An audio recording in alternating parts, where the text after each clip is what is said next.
آج کے شو میں ثانیہ بلدیہ فیکٹری کا مرکزی ملزم رحمان عرف بولا قانون کے شکنجے میں، مفرور ملزمان ٹھکانے بدلنے لگے، سہولت کاری کے پیچھے کون؟ اس بلدیہ کی فیکٹری سے 10 کروڑ روپے دینے پر مالک تیار تھا، لیکن لندن سے حکم آیا کہ اس فیکٹری کے اندر جو پروفٹ ہوتا ہے اس میں 50% شیئر چاہیے، جس پر وہ راضی نہیں ہوا تو اس کو یہ دھمکی دی گئی کہ تمہیں ہم زمین پر لے جائیں، اور اس کے بعد گورنر ہاؤس میں بیٹھ کر میٹنگ ہوئی۔ گورنر ہاؤس میں بیٹھ کر یہ دہشت گردوں کو احکامات جاری کیے گئے کہ اس فیکٹری کے دروازے بند کر کے فیکٹری کو آگ لگائی جائے۔ ثانیہ بلدیہ میں نامزد ملزمان کا سراغ، واپسی کے لیے حکومت کوشاں۔ ثانیہ بلدیہ کی سرپرستی میں کون کون سے نام بے نقاب ہوں گے؟ ایک جان کا سوال نہیں ہے، 259 لوگوں کا سوال ہے۔ ابھی تو وہ ملزم ہے نا، ابھی تو جو وہ آئے ہیں گرفتار ہو گئے، پتہ چلا کہ گرفتار ہو گئے، تو وہ آئیں گے، تفتیش ہوگی، چیزیں ثابت ہو جائیں گی، پتہ چل جائے گی کس نے کیا کیا کیا۔ ایم کیو ایم لندن کے خفیہ سرگرم یونٹس کی سرگرمیاں بے نقاب۔ السلام علیکم، پس پردہ حقائق سنسنی خیز انکشافات، پروگرام بے نقاب میں ہوں آپ کے ساتھ سیفان خان۔ وہ واقعہ جس نے دنیا کو ہلا دیا، وہ واقعہ جس کی وجہ سے 250 سے زیادہ معصوم جانیں زندہ جل گئیں، یعنی ثانیہ بلدیہ کا ذکر ہو رہا ہے۔ اس واقعے کو 4 سال بیت گئے، لیکن آج بھی تاحال بہت سے سوالات حل طلب ہے۔ یہ فیکٹری کو آگ لگائی گئی تھی یا فیکٹری میں آگ لگ گئی تھی؟ ان لوگوں کو زندہ جلایا گیا تھا یا یہ زندہ جل گئے تھے؟ یہ معاملہ بھتے کا تھا یا معاملہ کچھ اور تھا؟ یہ الزامات جو مختلف جی آئی ٹیز میں سامنے بار بار گردان ہوتے ہوئے ہمیں سنائی دیے، وہ الزامات سچ ہیں یا صرف محض الزامات ہیں؟ یہ جی آئی ٹی سچ ہیں یا حقیقت ہے، یا جی آئی ٹی صرف اور صرف محض الزامات ہیں؟ یہ سارے سوالات اور اس کے ساتھ انصاف کب ہوگا آخرکار ان 250 سے زیادہ ورثہ کے ساتھ جو انصاف کے طلبگار ہیں؟ آخرکار اس کیس کا آگے کیا بڑھے گا؟ ابھی ریسنٹلی تھائی لینڈ کے اندر گرفتاری رحمان عرف بولا کی ہوئی، جو ایم کیو ایم بلدیہ سیکٹر کا سیکٹر انچارج تھا۔ اس کے ساتھ ساتھ ایک اور مطلوب ملزم حماد صدیقی جو کہ کراچی تنظیمی کمیٹی کا سربراہ تھا۔ لیکن سوال یہی ہے کہ کیا اس گرفتاری کے بعد بھی ایک جی آئی ٹی بنے گی، اور جی آئی ٹی بننے کے بعد الزامات کی بڑی لمبی فہرست سامنے آئے گی، لیکن اس لمبی فہرست کے اندر ان الزامات کو ثابت کرنا مشکل ہو جائے گا، اور پھر جو بھی شخص جو گرفتار ہوا ہے وہ یا تو بری ہو جائے گا، ضمانت ہو جائے گی، یا پھر وہ بری ہو جائے گا باعزت، کیونکہ الزامات بہت لگتے ہیں، جی آئی ٹیز بہت بنتی ہیں، ثابت ہونا کافی مشکل ہو جاتا ہے۔ کچھ جی آئی ٹیز جو اس کیس میں اب تک سامنے آئیں، مثال کے طور پر جو فیکٹری کے مالک تھے، کیونکہ کچھ فیکٹس آپ کے سامنے رکھتے ہوئے پروگرام کو آگے بڑھائیں گے، کیونکہ کچھ حقائق بے نقاب کریں گے۔ ارشد بوئلہ جس نے کہا جی کہ فیکٹری کے مالک تھا، جس نے کہا کہ فیکٹری پہ جو آگ لگی اس کے لیے اس مرکزی ملزم رحمان عرف بولا نے 50 کروڑ روپے بھتہ مانگا تھا، اور اسے بارگیننگ کے لیے مرکز ایم کیو ایم کے 90 لے کر آیا، جہاں اس نے تنظیمی کمیٹی کے سربراہ حماد صدیقی سے فیکٹری مالکان کی ملاقات کروائی۔ 50 کروڑ میں بارگیننگ نہیں ہوئی، اور پھر یہ کہا گیا جی کہ ہمیں فیکٹری کی ملکیت میں 50% حصہ چاہیے۔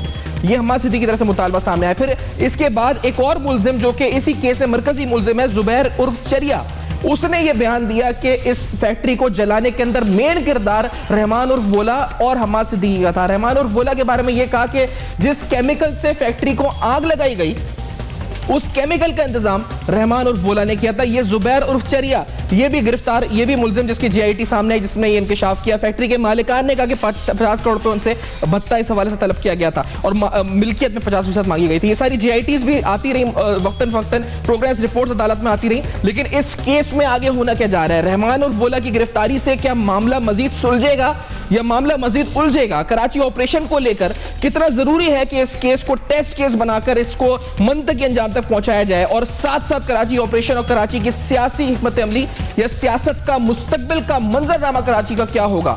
آج کے پروگرام میں بے نقاب یہ بھی کریں گے۔ After this very short break ساتھ رہے گا، دیکھتے رہے گا اب تک۔